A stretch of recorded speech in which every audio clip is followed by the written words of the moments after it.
Hello viewers, আসসালামু আলাইকুম। Welcome back to my channel খাদ্য গল্প। হাজির হয়ে গেলাম আরেকটি মজার রেসিপি চিংড়ি কারি নিয়ে। আপনারা যে যেখানে আছেন আশা করি অনেক ভালো আছেন। আমি আলহামদুলিল্লাহ ভালো আছি। চলুন তাহলে দেখে নেই।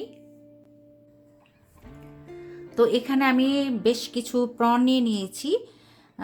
এই যে আমি চোকলা সহকারে নিয়েছি, আর প্রনগুলোকে আমি ভালো মতো কুটে ধুয়ে পরিষ্কার করে এই যে একটা হোল দেখতে পাচ্ছেন, এখান থেকে একটু সামান্য এই যে কেটে আমি রগটা বের করে নিয়েছি। ভিতরে যে একটা কালো রগ থাকে সেটাকে বের করে আমি একটু হলুদ আর লবণ দিয়ে মাখিয়ে নিয়েছি। এখন এটাকে আমি বেশ একটু তেলের মধ্যে কড়কড়া করে ভাজবো, তারপরে এটাকে আমি ভুনা করব। চলুন তাহলে দেখে নেই। এই তো তেলটা গরম হয়ে গেছে, দেখেন আমি এখানে কিন্তু বেশ কিছু তেল ঢেলে দিয়েছি। তা আমি এখন মাছগুলোকে দিয়ে দিচ্ছি।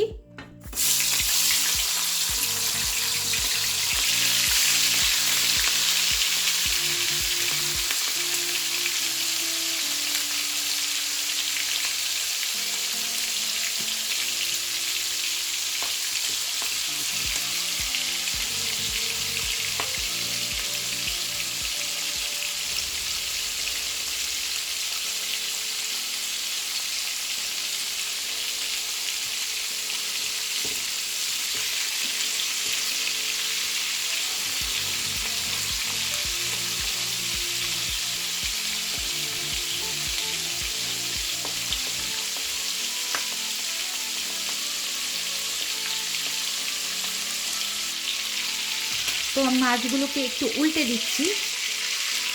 এখনো ভাজা হয়নি, পরে হবে। এই যে উপরের যে চোকলাটা আছে এটা সহকারে খাবে, তো এই জন্য এটা যাতে একদম করে ভাজা হয় আমি সেভাবেই করে নিব।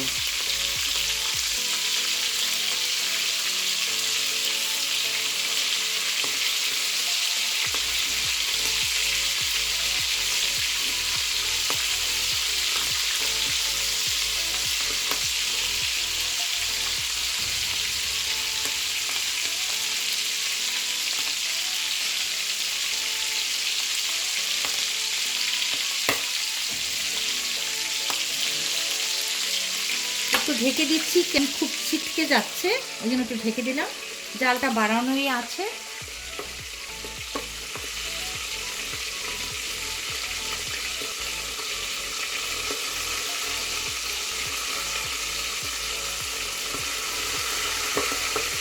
তো হতে থাকুক, ফিরে আসবো সবগুলো মাছ ভাজা হলে। তো এখন আমি যে তেলটা উঠিয়ে রেখেছিলাম, আমি চিংড়ি মাছ ভাজার পরে এই তেলটাই ছিল, আমি ওটাই ঢেলে দিচ্ছি, কারণ ফ্রাই প্যানটাকে আমি পরিষ্কার করে নিয়েছি। তো তেলের মধ্যে আমি একটা তেজপাতা, দুটো এলাচ, একটু দারচিনি আর পেঁয়াজ দিয়ে দিলাম। তো আমি একটু পেঁয়াজগুলোকে ভেজে নিচ্ছি।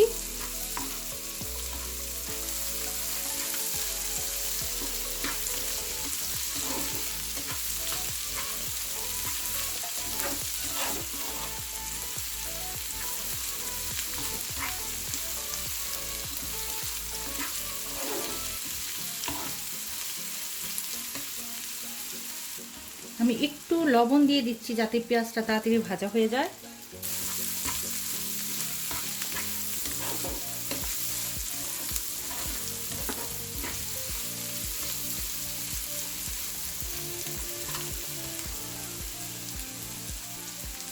তো এখন আমি দিয়ে দিচ্ছি ধনে গুঁড়ো অল্প করে, দিয়ে দিচ্ছি হাফ চা চামচ হলুদ গুঁড়ো, আর ধনের গুঁড়ো দিয়েছিলাম আমি কোয়াটার চামচ, দিয়ে দিচ্ছি কোয়াটার চামচ মরিচ, এটা বাচ্চারা খাবে এই জন্য কম করে দিলাম। একটু পানি দিয়ে দিব।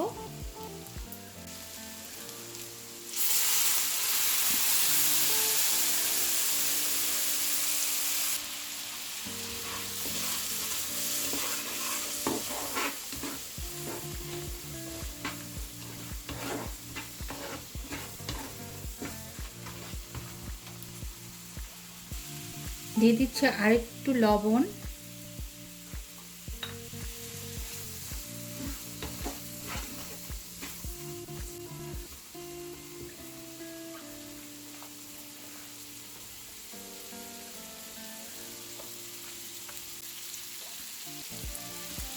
এখন আমি চিংড়িগুলো দিয়ে দিব। দিয়ে দিচ্ছি।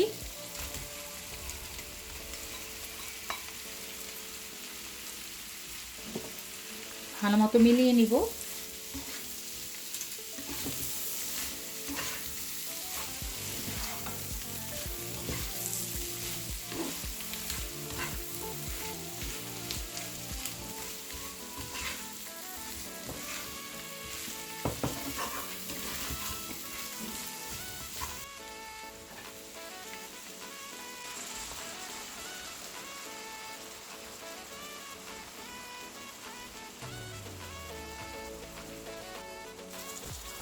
তোমার রান্নাটা কিন্তু একদমই হয়ে গেছে। আমি এখন একটু উপরে ভাজা জিরের গুঁড়ো দিব সামান্য করে।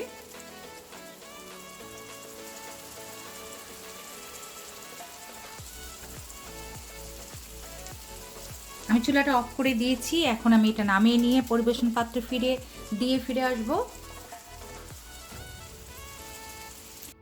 তো ভিউয়ার্স, তৈরি হয়ে গেল খুবই মজার চিংড়ি কারি।